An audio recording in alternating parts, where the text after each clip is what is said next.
So, Season 3 of The Wire. The first season of this police and gang crime drama focused on the drugs at a street level. The second took us to the Baltimore ports to focus on the blue-collar working-class dockworkers. This season takes us back to the street, takes us back to the likes of Stringer and the Barksdale organisation, only this time with the scope expanded to include the city's political scene, the bureaucracy and politics at a city government level. We're back to Jimmy, Keema and the gang listening to wiretaps, the actual gangs and their street corners, but also the ladder climbing and scheming professional men and women in suits whose algorithms, budgets and forecasts have direct implications on those at the street level. Now, just to summarise my thoughts, Season 1 is regarded by some as a bit of a slog to get through, a necessary task so that the characters are established. I don't quite agree with that, though I can see how some might find Season 1 dry and maybe even boring, with it seemingly being aimless for about 6 episodes until the case slowly creeps up on you. But all in all, I found it wonderful and really enjoyable. Season 2 is supposed to be the weird one, as its focus is on something ostensibly so far removed from the drugs and streets that at times it feels like a different show. Some people love it, some hate it. I thought it was equally as good as the first. Frank Sobotka is a magnificent addition to the cast of characters, though I would pick Season 1 if I had to choose between the two. Season 3 is where it's supposed to get really good, and I concur because after finishing the third season, my thoughts summed up in one phrase is that I thought it was simply brilliant. It was firing on all cylinders. It worked on every level. There were so many characters, so many plot threads and overlapping stories, so many competing ideologies and motivations, and yet it felt so tight, so well put together, and some things happened.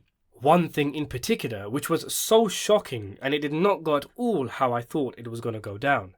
The season is so great, a simple line of dialogue that carries an ocean's weight of meaning, a glance from a character that reveals something poignant. All these little things, so easy to miss, as I mentioned in my review of the last season, and it's amplified here.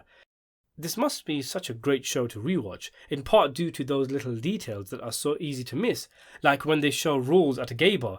Imagine if the police majors found out about that. But if you looked away from your screen for just 2 seconds, you would have missed it, and it's literally never brought up again in the season. There's something about this season, something about the way it just starts at 100 miles an hour and just keeps going. No need to introduce characters because we pretty much know all of them by now. No need to get us used to the format because we're used to it by now.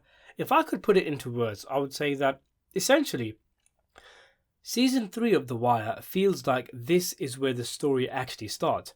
This is the beginning of the show.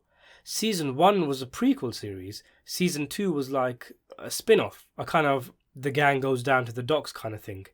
And here we kick off immediately and don't stop until the end of the season. It's like, take Rawls. That's an entertaining character. His job in the season is basically to grill his subordinates with the zingers and one-liners. But if you're thinking, I'm interested in this character, I want to see him before this, when he was working his way up, that's when you go to Season 1. I'm not saying start with the third season, obviously, it's just that that's the kind of vibe I get, because the third season can just do so many things because elements of The Wire, including the characterization, have already been established in earlier seasons. It's like Stringer running things while Avon is in jail, Avon having this violent reputation. If you want to see the rep in action, you go to Season 1.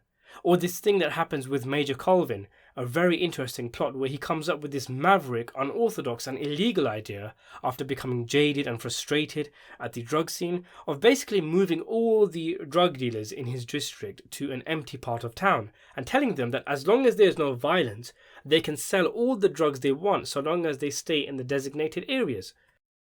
We see how this goes down, and we see the reaction of the media and Colvin's superiors when they find out. It's essentially a live-action projection from the showrunners of what might happen if we legalize drugs and control the trade. In similar fashion, Season 3 of The Wire has even more to say about things going on in the world than the previous 2 seasons, as if given a vote of confidence by the performance of the earlier seasons. Symbolism and allegories to Bush's war on terror and the illegal and disastrous invasion of Iraq have aged like fine wine. Some of the metaphors are so on the nose that there's even a scene of Rawls instigating a mass arrest with Rise of the Valkyries booming on a loudspeaker in a direct homage to Apocalypse Now, another project where American imperialism and the military-industrial war complex was taken a look at. There really isn't anything to complain about with Season 3 of The Wire. If I wanted to nitpick, I could say that I think an upgraded camera was used for this season, which did produce some weird shots, like this one, where, when you're watching it, it almost looks as though the characters are standing in front of a green screen. And maybe if you pushed me hard enough to find something I didn't like, I could say that, though he was overall essential, Councilman Tommy Carcetti and his push to become mayor was hardly the most interesting story around. Also, I know he isn't exactly supposed to be a saint, but Carcetti is shown to have a moral compass, but I fail to connect with him. Maybe it's because of the actor, or maybe it's because I subconsciously knew I was watching the guy who played Littlefinger in Game of Thrones, who also did a lot of political ladder climbing, and he was a lot more slimy, and some of that may have rubbed off Carcetti. You just can't really tell where this guy actually stands on things, whether he's in it for himself or genuinely wants to make changes for the better. It makes for a slightly frustrating character, though ultimately I know that's the point. The more I see of The Wire, the more mature it feels, in a way that it doesn't compel you to keep on watching it. It doesn't adopt many of the usual tricks of the trade, like ending episodes on a cliffhanger or heavy scenes of exposition just to make sure you're keeping up. It's almost like The Wire says, "Oh, so you don't want to watch it anymore? You think this is boring and it's not going anywhere? Well, there's the door." Now, in terms of story and characters, there is a heap of stuff going on, so I'm not going to go through all of it. There'll be room in the future for analysis videos and stuff like that. But in terms of just talking about a few interesting things here and there, I really liked this character of Dennis Cutty Wise, an enforcer who's released from prison after a 14-year stretch. The guy that got to play him did a great job. There's something about his eyes, something about the way he moves. He's lumbering, almost oafish, but he simultaneously looks dangerous. You can imagine him switching and just going into psycho serial killer mode. But his story is a very wholesome one, easygoing in general, with him turning away from the life and wanting to open a boxing gym for kids. As a former football coach for youths, soccer for you Americans, I found it hilariously easy to relate to Cutty's issues, like having to jump through an insane amount of hoops just to open a facility, and unruly, undisciplined inner city kids who need to be reached on an inner level before they can develop their skills. Stringer Bell, who has of course been running the Barksdale crew while Avon is locked up, essentially becomes Charlie Luciano by cooperating with other drug gangs, including Proposition Joe, who form together a kind of commission where they can talk out their differences and come to agreements. Sharing is the name of the game, for the betterment of everyone's business. There's just one gang leader, Marlowe, who refuses to play ball and remains a thorn in the side of Stringer. Things get even more complicated when Avon is eventually released from prison midway through the season, and he redirects the Barksdale crew to a more gung-ho, guns-blazing way of doing things, much to the frustration of Stringer, who may or may not be tempted to get Avon out of the picture, one way or another.